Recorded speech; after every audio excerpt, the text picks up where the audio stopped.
আসসালামু আলাইকুম। তো আমি আজকে দেখাবো হচ্ছে যে বাড়ির উঠানে আদা চাষ করার নিয়ম এবং হচ্ছে আদা চাষে লাভজনক কত, কিভাবে আদা চাষ করতে হয়, খরচ কত, সব বিস্তারিত জানাবো। তো ভিডিওটি না টেনে সম্পূর্ণ দেখার অনুরোধ করব। তো আমার এখানে ভিডিওতে দেখতে পাচ্ছেন যে আমি অল্প কিছু সংখ্যক তো আদা চাষ করছিলাম এর আগে। তো পরে এই আমার অল্প কিছু সংখ্যক আদা দেখতে পাচ্ছেন। তো এই আদাটা কিভাবে মানে খরচ গেছে কত সেটা এখন জানাই। তো এখানে আদা আমরা যখন আমাদের এখানে আদার কেজি ছিল প্রায় 150 টাকার মতো। তো সেখানে আমরা যদি 150 টাকার মধ্যে আদা 5টা 6টা বস্তা মিনিমাম হয়ে যায়, যে এই ধরনের বস্তা, এগুলো হচ্ছে সিমেন্টের বস্তা। আমাদের এদিকে যে সিমেন্ট আছে, তো সিমেন্টের বস্তা মনে করে হচ্ছে 5 টাকায় কিনতে পারবেন আপনারা।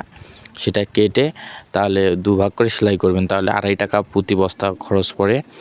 তো 2.5 টাকা করে পড়বে। আদা যাবে আপনাদের এখানে 20 টাকারও যদি আদা দেন, তো আপনারা বছর শেষে এখান থেকে খুব একটা ভালো মুনাফা অর্জন করতে পারবেন।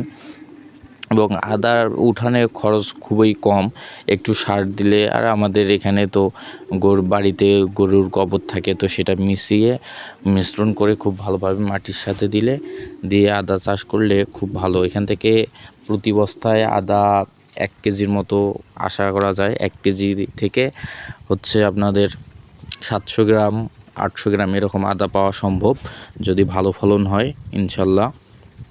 তো এখানে এই যে দেখেন বস্তায় আপনারা খুব অল্প পরিমাণে, খুব অল্প খরচেই আদা চাষ করতে পারবেন। এখানে বেশি একটা দেখাশোনাও করা লাগে না, যেমন আমরা চাষাবাদ করি যে স্প্রে করা লাগে, করা লাগে, খুব তেমন একটা লাগে না। যে এই যে আদার আর একটা রোগ যেটা হয়, যে পাতা শুকানো, দেখতে পাচ্ছেন যে পাতা শুকিয়ে যায়, এটার জন্য হচ্ছে স্প্রে করা লাগে। তেমন খরচ না, খুব সীমিত খরচ। তো এই স্প্রেটা করলে ইনশাল্লাহ খুব ভালো ফলন দেয়। তো এখানে আদাটা সময় লাগে প্রায় প্রায় বলতে 1 বছরই সময় লাগে। 1 বছরের মধ্যে আপনারা যদি 50টা বস্তায় আদা করেন, তো 50 কেজি না হলেও আপনাদের 40 থেকে 45 কেজি আদা ওঠা সম্ভব, যা বাজার মূল্যে অনেক ভালো টাকা আয় করা। তো আপনাদের যাদের বাড়ির উঠান ফাঁকা আছে, আপনারা চাইলে এ ধরনের আদা চাষ করতে পারেন। বাংলাদেশে এই পদ্ধতিটা অনেক প্রচলিত, এখন গ্রামগঞ্জে অনেক দেখা যায়। তো আমাদের এখানেও চাষ হচ্ছে বেশ কিছু, তো আমিও কিছু লাগাইছি। এখানে দেখেন খুব সুন্দর আদার যত ডাল হবে আর কি, আপনাদের আদাটা খুব ভালো নামবে।